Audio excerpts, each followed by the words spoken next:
Hi, good evening, everyone. The meaning of our life is to find our gift, and the purpose of our life is to give it away.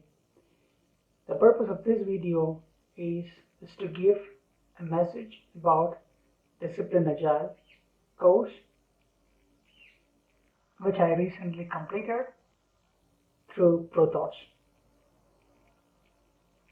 Thank you to Ashish, thank you to Sarah, thank you to the whole ProThoughts crew for being so supportive and helping me to achieve another certification on the PMI banner.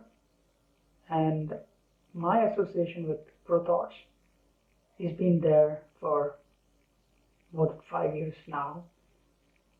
Thank you so much for all the help and support that they have given, and they really helped to find another meaning in the IT professional project management world.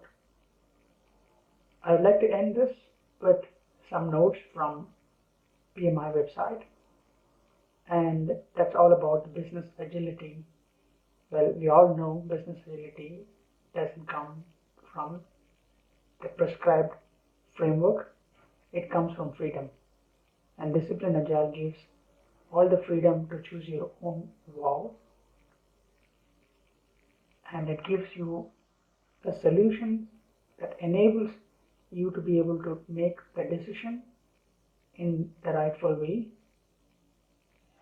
Better decision leads to better outcomes. Thank you very much. I wish all the professionals to take the course and get a flavor of what Disciplined Agile is all about. Looking forward to contribute more to the PMI project management world. Thank you very much. Bye bye. Take care. Be safe.